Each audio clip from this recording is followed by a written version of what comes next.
ഇപ്പോഴത്തെ മിക്ക ആളുകളും നേരിടുന്ന ഒരു വലിയ പ്രശ്നമാണ് ഓവർ തിങ്കിങ്. ഒരു ചെറിയ കാരണം കിട്ടിയാൽ അതിൽ തൂങ്ങി ചിന്തിച്ച് ചിന്തിച്ച് ലോക അവസാനം വരെ അതെത്തിക്കും. ഒരു ഗ്യാസ് വന്നാൽ മതി, അത് ചിന്തിച്ച് ക്യാൻസർ ആക്കും.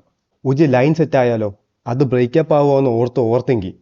ഇത് നമ്മുടെ മെൻ്റൽ ഹെൽത്തിനെയും ഫിസിക്കൽ ഹെൽത്തിനെയും ഭയങ്കര ഹാംഫുൾ ആയിട്ട് ബാധിക്കുന്നുണ്ട്. നമ്മളെല്ലാവരും ജീവിതത്തിൽ പല പ്രശ്നങ്ങൾ നേരിടുന്നുണ്ട്. പ്രശ്നങ്ങളില്ലാത്തവരായിട്ട് ആരും തന്നെ ഇല്ല. ഓവർ തിങ്കിങ് ഈ പ്രശ്നങ്ങളെല്ലാം വഷളാക്കുകയേ ഉള്ളൂ. ഒരു പ്രശ്നത്തെ നമ്മൾ ഓവർ തിങ്ക് ചെയ്ത് പ്രശ്നം പരിഹരിക്കാനായി നല്ലൊരു ഡിസിഷൻ എടുക്കാൻ നമുക്ക് പറ്റില്ല. നമുക്ക് കിട്ടിയ ഏറ്റവും നല്ല ഗിഫ്റ്റ് എന്ന് പറഞ്ഞാൽ ഈ നിമിഷമാണ്, പ്രസൻറ്റ്. ഫ്യൂച്ചറും പാസ്റ്റും ഒന്നുമല്ല, പ്രസൻ്റ് ആണ് ഏറ്റവും വലുത്. ഓവർ തിങ്കിങ്ങിലൂടെ ഈ പ്രസൻ്റ് ആണ് നമ്മൾ നശിപ്പിക്കുന്നത്.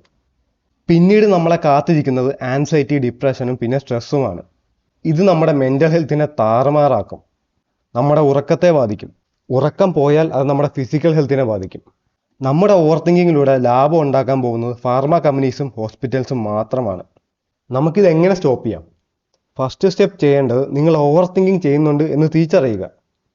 ഇത് മനസ്സിലാക്കിയാൽ തന്നെ ഈസി ആയിട്ട് നമുക്ക് ഇതിനെ മാറ്റാം. പിന്നെ ചെയ്യേണ്ടത് നമ്മൾ പ്രസൻറ്റ് മൂമെൻറ്റിൽ തന്നെ ഫോക്കസ് ചെയ്യുക. ഇനി വരാൻ പോകുന്ന കാര്യമോ കഴിഞ്ഞ കാര്യമോ ഓർത്തിട്ട് ഒരു കാര്യവുമില്ല. പാസ്റ്റിൻ്റെയും ഫ്യൂച്ചറിൻ്റെയും സ്റ്റിയറിംഗ് നമ്മുടെ കയ്യിലില്ല. നമ്മുടെ കയ്യിലുള്ള ആകെ സ്റ്റിയറിംഗ് എന്ന് വെച്ചാൽ പ്രസൻറ്റിൻ്റെ ഇപ്പോഴത്തെ കാര്യങ്ങളിൽ മാത്രമേ നമുക്ക് കൺട്രോൾ ഉള്ളൂ. പിന്നെ നമ്മൾ ഓവർ തിങ്കിങ്ങിലേക്ക് പോവുകയാണെങ്കിൽ എന്തെങ്കിലും സിമ്പിൾ ആക്ടിവിറ്റി ചെയ്ത് ഡിസ്ട്രാക്ട് ചെയ്യുക മൈൻഡിനെ. പിന്നെ എല്ലാത്തിനും ഒരു പോസിറ്റീവായിട്ട് കാണുക. നടന്നതെല്ലാം നല്ലതിന്, നടക്കാൻ പോകുന്നതെല്ലാം നല്ലതിന്, ഇനി നടന്നുകൊണ്ടിരിക്കുന്ന അതും നല്ലതിന്, അങ്ങനെ ചിന്തിക്കുക. പിന്നെ നമ്മുടെ കൺട്രോളുള്ള കാര്യങ്ങൾ മാത്രം ഫോക്കസ് ചെയ്യുക.